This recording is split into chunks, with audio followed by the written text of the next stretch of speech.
పండగొచ్చినా, పబ్బమొచ్చినా, సంతోషం వచ్చినా, దుఃఖం వచ్చినా ఒక పెగ్ అనేది వెయ్యాల్సిందే, లేదా బీర్ అనేది పొంగించాల్సిందే. సరదాగా నలుగురు కలిసినా అదే పని. ఇలా చేయటం వలన జీవితం సర్వనాశనం అవుతుందని తెలిసినా మద్యానికి బానిసలు అవుతారు.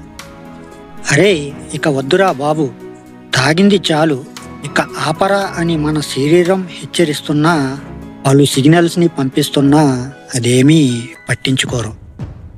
పైగా నా సామి రంగా అంటూ మద్యం తాగుతూనే ఉంటారు. కానీ చాలామందికి మద్యం తాగితే వాంతులు అవుతాయి. అయినా సరే అవేమీ పట్టించుకోకుండా పీకల దాకా తాగుతూనే ఉంటారు.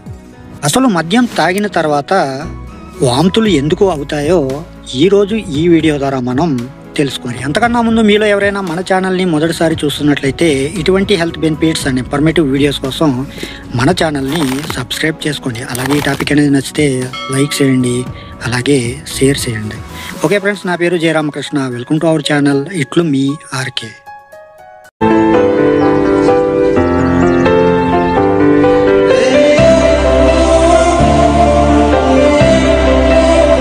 చాలామంది మద్యం తాగిన తర్వాత వాంతులు చేసుకుంటారు.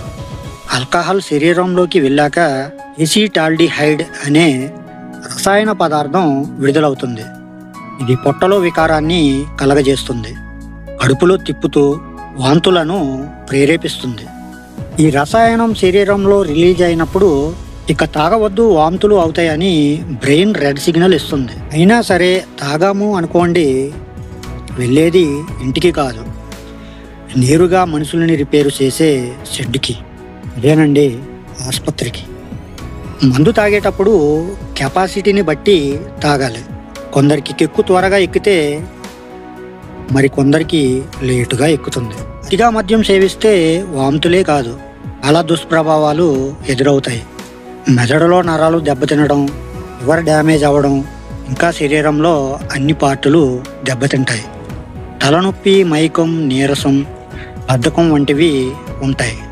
అంటే మీ బాడీ సామర్థ్యం కంటే మీరు ఎక్కువ ఆల్కహాల్ తీసుకున్నారని. ప్రజెంట్ అయితే హ్యాంగ్ ఓవర్ని తగ్గించుకోవటానికి ఎటువంటి మెడిసిన్స్ అయితే లేవు. లివర్ గంటకు 8 నుంచి 12 గ్రాముల మధ్య ఆల్కహాల్ను బ్రేక్ చేస్తుంది.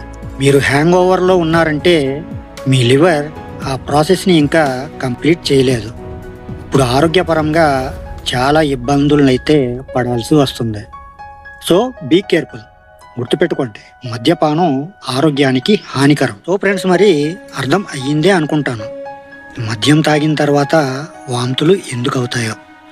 మరి నేనైతే ఈరోజు మీకు చెప్పాలనుకున్న టాపిక్ అయితే ఇది. ఈ టాపిక్ అనేది మీకు ఎలా అనిపించిందో మీ విలువైన అభిప్రాయాన్ని ఒక కామెంట్ ద్వారా నాకు తెలియచేయండి.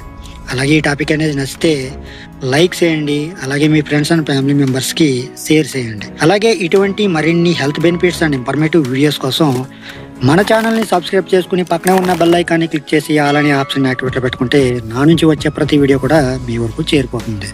ఓకే ఫ్రెండ్స్, మరొక మంచి టాపిక్తో మళ్ళీ కలుసుకుందాం. Love you all, thank you for watching. జై హింద్.